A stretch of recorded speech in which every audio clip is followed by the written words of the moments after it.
Hello, everybody. This is Tanya Rooney. I am very excited today for a guest that I didn't know that he would even say yes to being on this, so it was pretty cool that he did.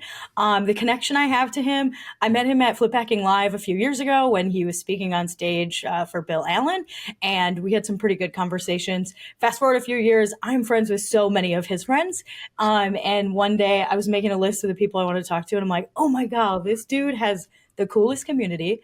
I'm not connected to the military community, directly, but I know all kinds of people in it. So I sent a couple of text messages to some friends and said, how do I ask this guy to be on my podcast? And all of them did a little intro, and Dave said yes. So Dave, welcome. Thank you for joining me. Can you tell everybody a little bit about you? Yeah, first off, I just remembered exactly how that went down. So I'm going to just shout that out because that's fucking hilarious. I got either a text message or an email from 3, maybe 4 people within like a 15-minute window. And I was like, okay, whatever. Yep, absolutely. They're all good people, and they're all people that I probably would have been cool with if one of them had vouched. But the moment I got it was like ping, ping, ping, ping, I was like, all right, that's creative. I'm in. It was like, I need you all to schedule a text around this time to go to Dave. So they're good people. Yeah. Anyway, I got sidetracked on that part. You asked me. Just tell everybody Dave? Who you are and what kind of community you have. See, I forgot that part because it's boring. So I'm a financially free retired Marine, not really retired. I should probably work on that. Marine Corps veteran who bought a bunch of real estate and does whatever the hell I want now. And then I run a community for service members and vets who want to achieve financial freedom and do the same. And it's awesome. That is fantastic and a good nutshell of what you do, even though I know it's a heck of a lot more. I was just talking to Dave and telling him, I've asked people, I'm like, what does that guy even do? And people are like, I'm not really sure, but he's doing really well at it. So can you actually talk a little bit about how you got started in your community? Like, did you start with real estate and then decide to, open up like your arms to all these people, or how did that look like? Yeah, and for the record, we are going to be improving that to where everyone does know what I do eventually, because I hired a branding guy, and that's one of the things we're really dialing in on. He's like, I don't know exactly who you serve. I don't know exactly what, and I'm like, my niche is pretty well dialed in. He's like, yeah, but I don't know like what the hell you do other than talk to that niche. And I was like, it's probably just because that consumes most of my time. But so the fact that there are other people saying the same thing is just further reason to like, okay, I really need to like focus in on essentially repeating the same shit. Yeah. As if, I just have to remember I got to talk to new followers instead of just the existing ones. Anyway, man, I'm all over the place. You got me all messed up so far. I'll cut this out, Dave. Don't worry.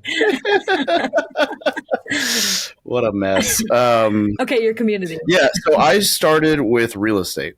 And I got into real estate investing in 2015. I bought my first house. And then it wasn't until 2018 that I started the blog from Military Millionaire. And there was no intent of it becoming what it is now. I was just trying to learn how to write. I was going to write a book about my deployment because I was like, all these SEALs write books, but no like normal guys write books. So I'll write the normal guy book. And asked a friend how to write a book. And he's like, well, you should start with a blog, just learn how to write. Maybe you gain a little bit of a following and then it'll help when you go to sell it. I was like, okay, that makes sense.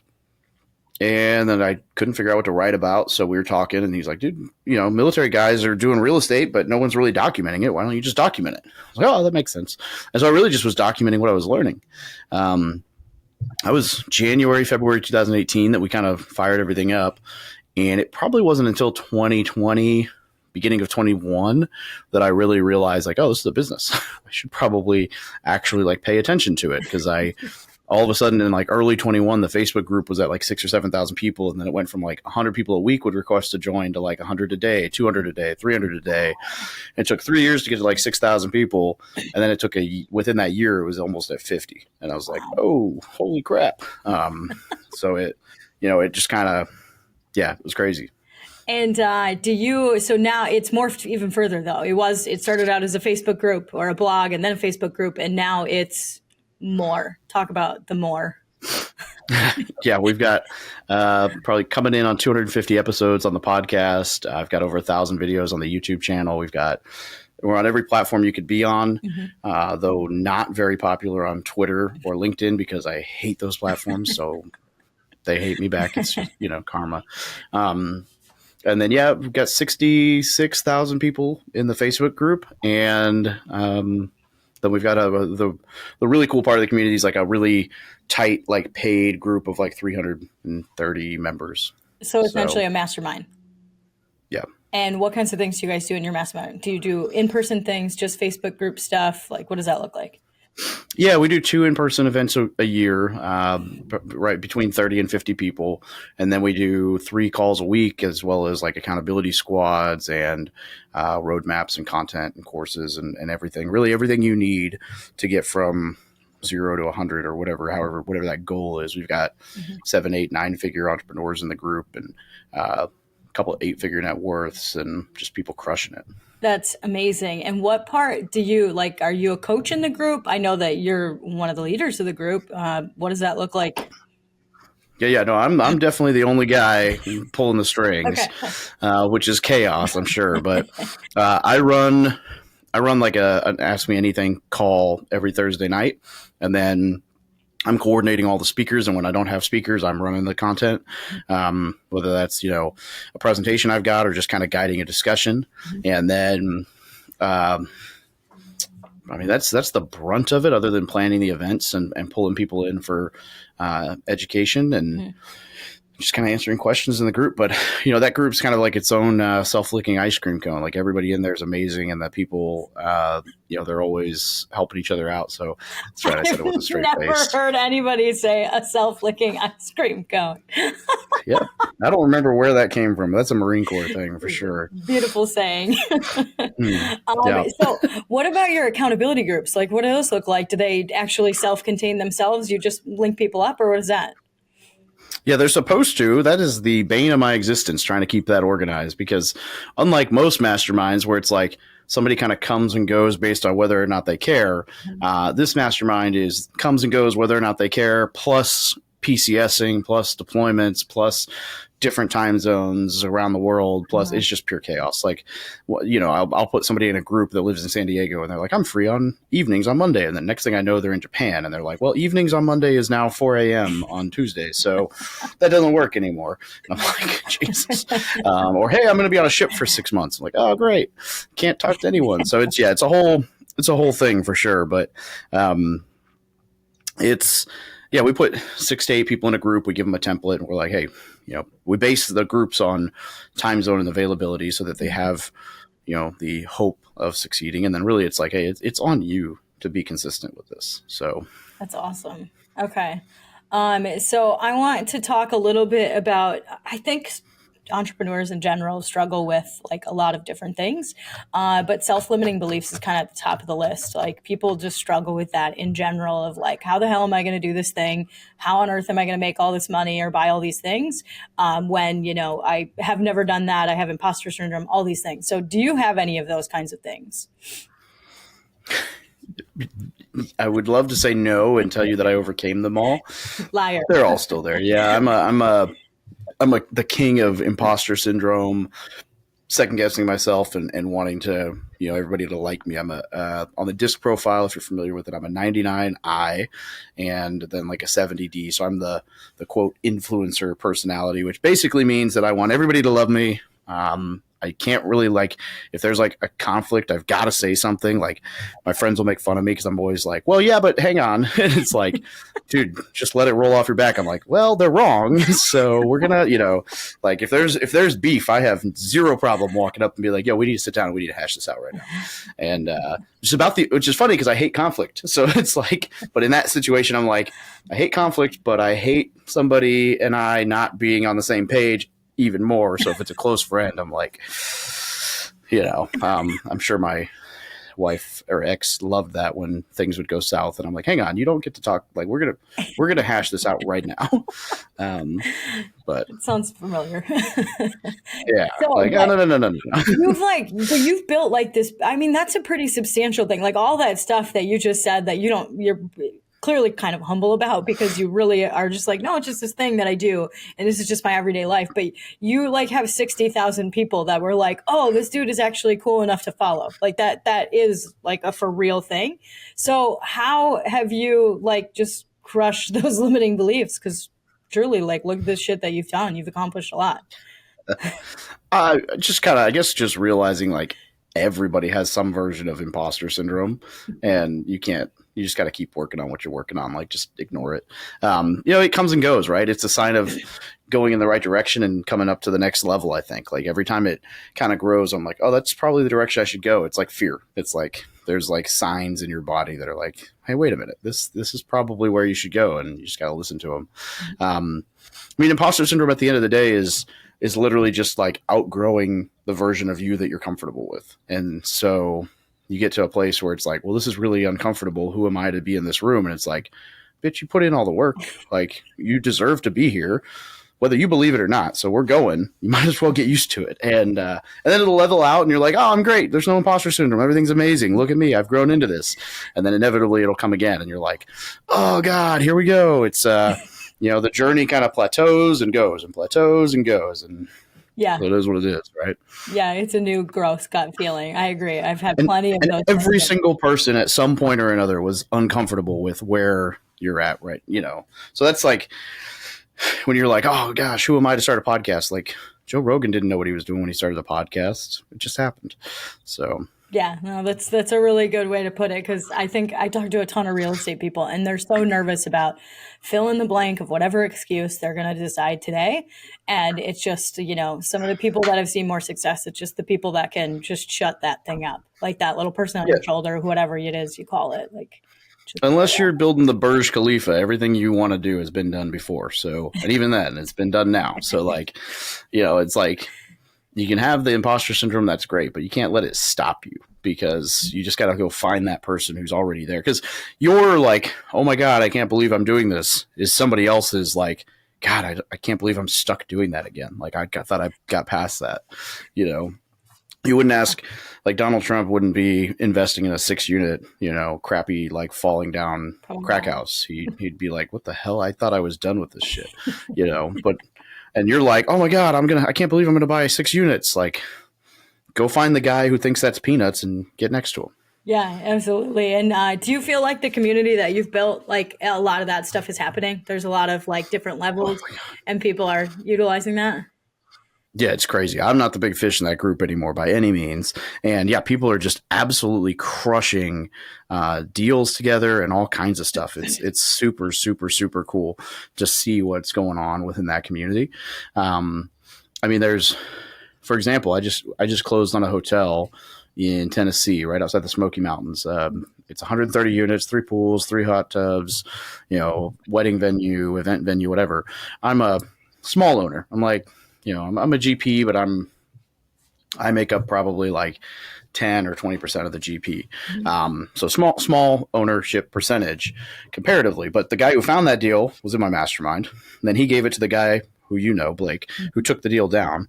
And then I raised like $1 million and a point, like 1.2, 1.3 for that deal.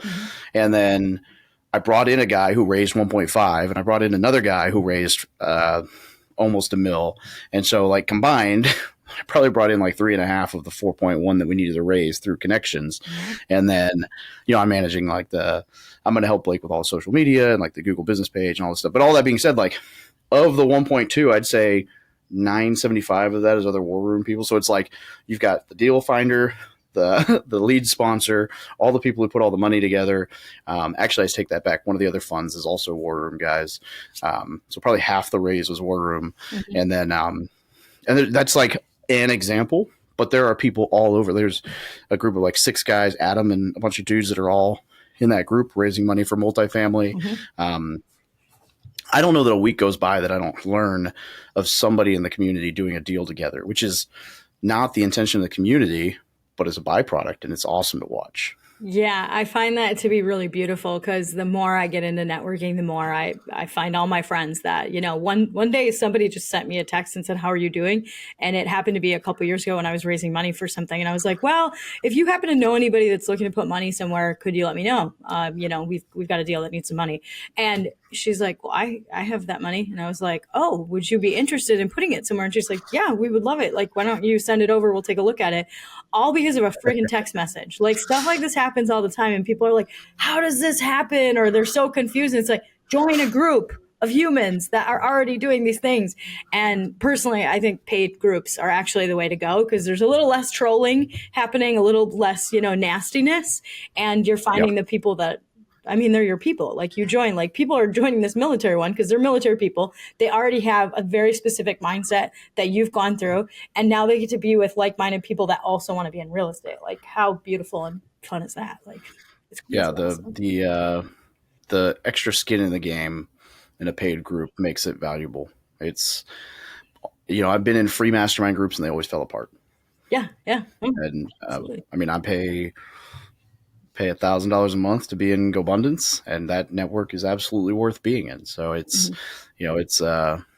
it's changed over the years what groups I'm in based on what I want to do, but I'm in a couple, and Mhm. they've, as long as there's skin in the game, the groups are really beneficial. And I would agree with you. Like I'm absolutely willing to pay to play to get around the right people, and it has absolutely paid dividends over the years. That's super awesome. So do you think the majority of your deals since like I'm going to go with 2018 or 2019 when you started your blog and that process, do you think most of those are because of other people? Like because of your community members? I would say after maybe 22. Okay. Yeah.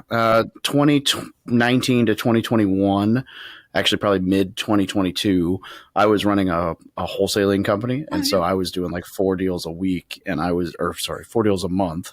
And I Significant. was doing, I'd like wholesale 2 or 3 and then flip or hold 1 or 2. And Mhm. so we probably did 55, 65 transactions over that period that had nothing to do with the network, other than Wow. maybe some of them.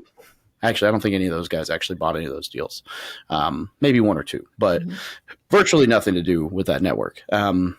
Now, yeah, I bought a duplex last month that one of the guys in the group was a private lender on. He needed his money back, and the guy he lent the money to was also in the group. And he called me. He's like, "I'm not going to be able to sell this on the MLS fast enough. Do you want it?" And so I bought a duplex for 85 grand that needs a little bit of work, but Oh. is currently rented for 1250, and I was able to get in for $3,200 out of pocket. And I did nothing. And the guy who sold it to me is managing it, so I'm going to be like virtually hands off. And that same guy and I are currently under contract on 14 single family houses in a vacant lot, a church, and underwriting a mobile home park. So all deals that he's bringing me, I'm bringing the capital together for, Mhm. and then I'll help with like the marketing side and he's going to manage them and operate them. Yeah, So that's yeah, quite a few. yeah, I feel like your story has like definitely morphed then because I remember you from a few years ago when you had a podcast with Alex and I don't is Alex still on your Yeah, podcast? he was my co-host for like 100 episodes, and then he moved to Maui to work with Brandon Turner, and he's too busy. The time difference doesn't work. Yeah, okay, that makes sense. Well, I know that I've seen it morph, and it's really really cool to see how like I mean it's crazy amazing, and I just I kind of want to ask some questions about the military community, but I don't really know what kinds of questions. But can you tell me like anything that really stands out that makes a difference because investors like I'm just going to call myself an average joe investor because I don't have the background of military and then there is an Adam Whitney. Do you see differences between those kinds of like humans? Yeah, generally, I think the service member side is just more driven. They're more disciplined. They're more driven. And they're willing to throw everything at the wall and see what happens. I'm not saying that's not the case elsewhere, but it's very common in the military community. They're very disciplined. They're very aggressive. And the military gives you a great opportunity to take risks. Like if you're still serving like Adam is, if he lost everything, he's still got a job, a house, food. He's not actually going to be like living on the streets. Mhm. So it gives you the ability to take some pretty big leaps of faith and see what happens. Not that I'm recommending you throw everything at the wall. You should always have some kind of a backup plan, but it makes it a little bit easier. Service members used to working for like extra hours for no extra pay, thankless jobs, like, crazy hours, like all the things. So when you start doing that for yourself, it's like, whatever, like at least it's for me now. Yeah. And so I see service members put up with some shit that I don't see a lot of other people take easily. So just depends. Yeah, I've actually, it's interesting because I coached people in seven-figure flipping for a while, and I've coached people in short-term rentals and stuff like that. And it is an interesting conversation to have, like, compared to what you're talking about is like, no risk, no reward. Like, people think there's this intense security with their normal jobs, and it's like, actually, there isn't. And I feel like military people, they know there's an end date. Like they could re-up for another 5 years, 10 years, whatever it is. But a lot of them don't. So they're like, okay, I've got 2 years to build this thing. So I don't have to get a normal job once I get out, which is really cool. Whereas, on the other side, like a flip side of a corporate, they're just like, no, this is safe. This is okay. Like they're building somebody else's dream. Whereas, like people, any entrepreneur plus all kinds of military people were just like, here, let's give this a try. Like, what's the worst that could happen is you have to go get a job in 2 years. Like, that's not that big of a deal. Yeah, I agree. Yeah. So, Yeah, it's not that bad. okay. Next thing. I like to talk about people's superpowers. Like when I realized like I had one, like I'm really good at that thing, it like kind of changed my life. So do you feel like you have a superpower? Yeah, I mean, I guess in part, I think like just the kind of the content side, but I would say it's networking. And I don't know that I use that to the extent that I should be using it right now. So I'm trying to lean back into it. But that's how I grew in the first place was, being a connector and getting connected to people. And I think it's time to start. I'm going to really start leveraging that again. And by leveraging that, I don't mean like asking everybody for favors, but just reaching out and connecting people. There's not a whole lot that brings me more joy than making an introduction and watching it win for both. And so, I try to do that as much as I can, but I got so busy, it's hard to like spend time networking with new people. So I don't take as many phone calls as I used to. And, cause I think a lot of the phone calls also became like, hey, I'm new. Will you let me pick your brain rather than like high level networking? So I need to be, intentional and go back to it. But, I have had some pretty cool success with just pulling networking strings. Yeah, that's I think that's really beautiful to say like things that like connecting to people that get to win and then getting to be that person. Like, do you feel like karma blows back at you? Like you connect people, 100%. they win, and then all of a sudden you're winning like at all kinds of things because of it. Yeah, absolutely. One of my favorite examples of this, I'm sure there is some intangible win to this, but a buddy of mine was going to sell a portfolio of houses, needed an introduction to a real estate agent, and like got like 3 or 4 people made introductions for him. My agent made one phone call and sold every single one of the houses that the guy was looking to do. And so he called me. He's like, bro, I just wanted to tell you, like, this guy crushed it. He, by the way, I'm just going to shout him out. If you're coming to Springfield, Missouri, use Wes Litton. He's the best agent in the world. Or at least in the state. So Wes, he's like, Wes freaking crushed it. He sold like, I gave him like this many houses to test out and he sold everything essentially or whatever the case was. And I'm like, oh, that's awesome. I'm glad you guys won. So I call Wes and I'm like, yo, I heard you crushed it. So like, thanks for making me look good. Cause I made a recommendation and you blew it out of the park. He starts laughing. He's like, you want to hear the best part? I was like, yeah, what's that? He's like, guess who the buyer was? I'm like, I don't know. So the buyer was a guy that I introduced to Wes like 6 months prior who was looking to invest in Springfield. So I'm like, perfect. I brought the buyer, the seller, the agent, like everyone together. They all won off this deal that was perfect. And I'm like, sweet, so like, do I get anything out of that? No, nothing. I could have. I definitely could have asked for like a referral because I'm a licensed agent, but I don't care. Just made the introduction, and in the long run, what do I get? Good friends and happy people. So it'll come back at some point in life, I'm sure. But yeah, or it already has. Like, who knows? Like that's I don't know. That's true. Wes waived his commission on a deal recently for me for no reason. So. Yeah, it pays. There you go. Yeah, it totally does pay. I love that you have that giving mentality because it makes such a difference when someone will hop on a call and just that was the beauty of the conversations that I've had with the people is like I was looking for somebody to help me with a motel. Somebody said, why don't you ask Adam? Adam Whitney put me in touch with Blake. He's like, you need to hop on the phone with Blake, and not even couple hours later, I'm on the phone with Blake and he's, I'm joining his mastermind to figure out how to do a deal because he's helping me underwrite. And that's just like, those are the beautiful people that you need in a network because it makes everybody's lives easier. and we want to win together. Blake is solid at the boutique hotel thing too. I love it. Yeah, I've really enjoyed watching him do the stuff that he's doing, and just getting to learn from him. He's fantastic. Yeah. So when you started making that community, like you made the Facebook group, and then like who told you should do a podcast? Did anybody in your community actually say maybe you should be on a podcast? No, I went to FinCon because that was the only thing I knew about anything blogging, community, social, whatever. Because, okay, so for reference, the guy who told me I should start all this is a small real estate investor named Brandon Turner that nobody's ever heard of. Yep. He was over for dinner in Hawaii, and we were chatting, and I basically lured him in with the like, hey, the best beaches on the island are on the Marine Corps base, but you can only get on if you know somebody to escort you. Come over for dinner. And so that was the case, right? And so he was on the island because of this guy, Doug Nordman, who I'd known forever, who used to run the Military Guide. Now he's like totally retired. He's like the godfather of military financial freedom. And both of them were swearing about FinCon, which is where they met, which is just like it's like a community or a conference for like bloggers, like financial bloggers. Right. And that was, so I started everything in February, January, February. I think FinCon's typically in September of 2018. And so I was like, all right, I'm going to go. Like, you know, I didn't have any money to go, like whatever. I took a bet, see what happens. And it was that year it was in Orlando. So I flew from Oahu to Orlando, which is not fun. And then hung out there, and it was there. I don't even know who it was. Like, that's actually, so it's a funny story. And this goes to show you about just like networking and conferences in general. I met Dustin Heiner, who I just spoke at his event at that FinCon.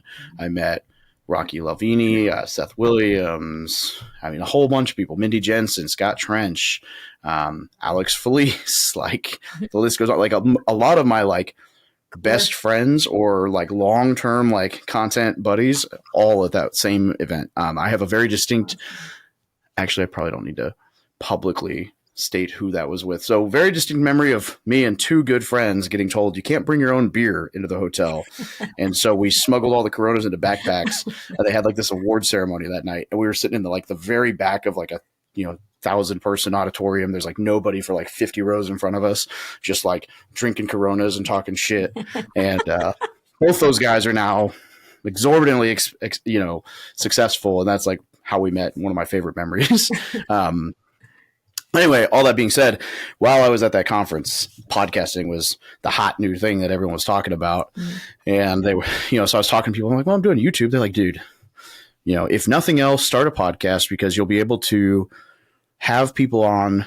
Like the idea for what I started it was less about growth and more about like, if I have a podcast, I can get somebody on the show who would not normally allow me to have 45 minutes of their time. And I can ask them the questions I want to ask them. And it benefits both of us instead of just me gaining and them giving, as unfortunately is some random, networking calls, which is why people keep their intro calls to like 15 minutes. And like probably the best example of that is within the first 25 episodes, probably, maybe even sooner, there was this guy in my Facebook group who I'd seen comment on some stuff, and I really liked what he was saying. I just shot him a message. I had no idea who he was. In fact, he wasn't really anyone yet. And I was like, yo, you sound like you know what you're doing. I'd love to have you on the podcast. Let's talk. And so we got on the podcast for like 45 minutes. And after the podcast, he gave me some coaching for free, just hanging out. It was a great example. He's now been on the show 3 times. And since then, he's bought 7-figure flipping. So Bill Allen and I met through, a random Facebook post where he made a comment and I was like, wow, you sound cool. Why don't you come hang out on my podcast? And he's been on the show 3 or 4 times now. We've hosted an event together. Bill's an incredible human, and he hadn't bought 7-figure flipping yet when that happened. I had no idea who he was, and I wouldn't know had I not had the podcast to have that conversation. And so, yeah. I think that's absolutely fantastic because I was in Bill's group for a few years and coached for him. And he is a really good example of not just a guru or, like this guy actually cares. Like I have him on, we all have speed dial now because we have smartphones, but he's on speed dial. He'll actually answer my phone call if I call or send a text message or something. So it's cool to get to meet people like that. It's just like these random little serendipitous just, oh, this happened. And now fast forward however many years and you can be like, oh yeah, I know this guy too. Yeah, Bill's running a monthly call on scaling your business for a full year in my group right now. I asked a bunch of people like, hey, who's got something they'd love to talk on once a month for the year? Like I want like a 12-month commitment, actual like set on the calendar, like this guy's going to talk about this thing. And Bill was like first one. Yep. And so he's running calls within the group once a month and they've been awesome. The first one started as me saying, like asking him, I've got this problem that I'm stuck on. Can I do consultations? Like, can I schedule a call with you? And he's like, well, me and my COO would gladly come in and do like a $10,000, 3-week, like tear your business apart and get to the answer of this. He's like, but I bet we could solve it in one call, 30, 40 minutes. And I'm willing to do that for free if you let me record it in your group. And I was like, well, the whole group will get a kick out of me getting, my shit pushed in on a live call about the group that they're in and the business side of it. And then that turned into like, the next month was core values. And the next month was, so it's good. Yeah, it's been really good. Yeah, that sounds like the real estate group that I started out with, that I joined. That, there's a lot of really cool things about real estate and having your base like covered. Bill Allen does a really good job of stuff like that. Like he's great with business. Yeah, he's pretty clever. Okay, so I want to ask a couple of random questions. Do you feel like you know what your biggest win is? It doesn't have to be business. It could be literally anything. Man, I mean, there's a lot. I'd probably either say my, having a son that likes to have me in his life, or really, I'd probably just say the community as a whole. I call that a win. That's awesome. And what about your biggest miss? Well, probably the 4-year lawsuit I got into in Branson for a lease option that I should never have bought. I got everything back plus interest, but 4 years of hard lessons. I've taken a couple hits on flips. You know what? Actually, no, screw all that. It is being overly trusting of people and getting into bad partnerships. That's bit me more than anything. That's a really good one. I think people should put more tender love and care into that relationship or deciding if they're going to have a partnership. Or at least an operating agreement that tells you how to fall apart when it's time to fall apart. Yeah. Because, the claws don't come out when you start the thing. No, I've heard somebody, I don't remember if it was somebody from Bigger Pockets who said it a couple of years ago, but they said pretty much like any agreement or like any contract like that is just a breakup contract. Like that's the only reason you need one. So how are you guys going to break up when something happens, when somebody gets divorced, when somebody wants to go their own way, when you guys hate each other? It doesn't matter what it is. You got to have a breakup agreement. So that's 100%. That's good. Okay. And then if you could fix one thing, what would it be? Within my business or just like in general? Life. It really doesn't matter. I try to keep it broad because, you like, what are you into? It could be personal, global, big or small. Screw it. We'll say it. I don't talk politics anywhere, everywhere. I would fix people thinking that their feelings fucking matter and go about like saying, hey, nobody fucking cares. And we're not going to pander to you as a society. So, I'm not going to go any further into that because I think I have some ideas for what would solve it, and they all involve like war on the United States soil where people have to learn like, oh, wait a minute, nobody else cares about my feelings. So, and I, for the record, that goes for both sides. It's not like a political, like only these people. Like, no, that's the far left and the far right both suck. Let's all be freaking middle ground. Yeah, yeah. If we could all just be libertarians, life would be great. But that's totally cool. Okay, and then I think I think I'm pretty close here to just say like, what one thing are you looking for right now? I told you you're going to love this answer. I'm looking for a bunch of single dudes in the Springfield, Missouri area that have enough money to have a good time, can actually have some freedom in their schedule to go out in town, and aren't like douchebags that I got to watch and babysit. Because I swear to God, now that I'm single, all my friends are either married and lame, or they're not lame, but they're only allowed to be fun like once in a while, and it has to be planned, weeks in advance. They're all married and lame. Or they're irresponsible, or they work all day because they can't like it's crazy to me that I can't just be like, yo, you want to go grab a drink? to anybody. They're Uh-huh. all like, "Oh yeah, let me see if my wife can come, or if we can get a sitter." Like, I'm like, "What the hell?"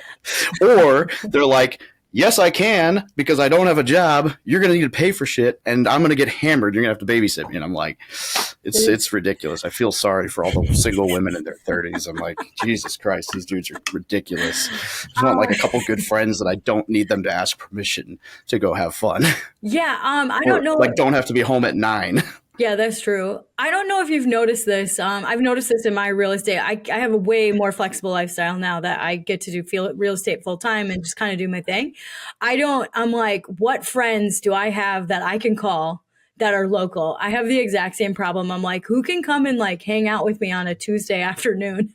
Because not very many people, you're right. Lots of them have kids, lots of them have jobs, all these things. Like all my friends, I'm like, all my friends are national. The only ones I can hang out with are in Florida right now or, California right now. And it's like, do I really just want to up and go to go see a movie with somebody and fly 4 states over? Yeah, it's a weird game. I'm like, and Springfield's a great place, but the problem is it's like Springfield's the kind of city that people are from or settle down in. Yeah. They don't move to Springfield to like build. And if they were, if they're a stud, they leave. And so I'm like, I'm kind of stuck here unless I want to be a deadbeat dad. So, it's a weird situation. No, I kind of understand it. Like, I feel like I complain about that a lot. That I'm like, who am I supposed to fucking hang out with? Because all my friends are national people now, and all my friends from here have jobs and families and kids, and they live, an hour away or whatever it is. So it's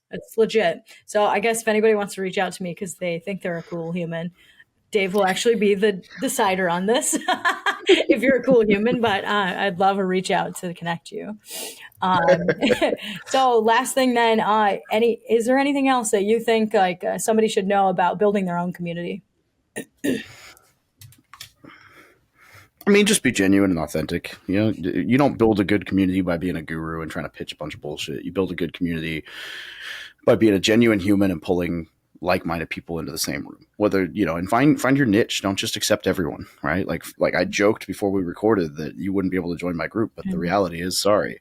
Even if you were married to someone in the military, I'd be like, close, not quite. Sorry, it doesn't count. And that's, that is what it is. Like, you've got to either be actively serving or have a, other than honorable discharge from the military to be in the group. If you didn't serve or you have a dishonorable discharge, we don't want you. You don't fit the culture. Sorry. Oh, that's totally cool. I think people should put a little more stock into the communities that they hang out with, because truly, like, look at this shit that you could do if you're a military person and you were in Dave's group. Like, look at the shit that he gets to do and go and have fun with, and help people become financially free. Like, that's great. So whatever it is that your niche is, if you're a retired sports athlete, whatever, like, there's tons of different groups. Just go find it. It's awesome. Agreed. So, okay. Well, thank you very much, Dave. I appreciate getting to talk to you. I think you're a super cool guy. I do kind of know what you do now. It sounds like you bring a lot more people together and help them become financially free if they're in the military or were in the military. So I can at least sum up when somebody asks me now what Dave does besides, troll people on Instagram sometimes with things. They deserve to be trolled. Definitely follow Dave. It's from Military to Millionaire on Instagram. I'll put all of that stuff in the show notes, but he's very interesting to watch. Like, he's got a different tactic to things, and he's actually a pretty joyful human. So even if you don't see most influencers putting on like blonde wigs and pretending they're chicks. I've noticed these things have been changing a lot lately. Oh, you wait. I've got a bad one coming out. It's going to be great. Oh, I can't wait. So bad. It's going to be so many comments. Just so many comments. This one might actually get me canceled. I'm really trying to toe the line, and I keep thinking something might get me canceled, and then it doesn't. So I'm like, all right, we'll lean into it a little more. This one might. We'll see what happens. We're close. All right. Well, Thanks a lot, Dave. I appreciate the time, and talk to you later. Thanks for having me.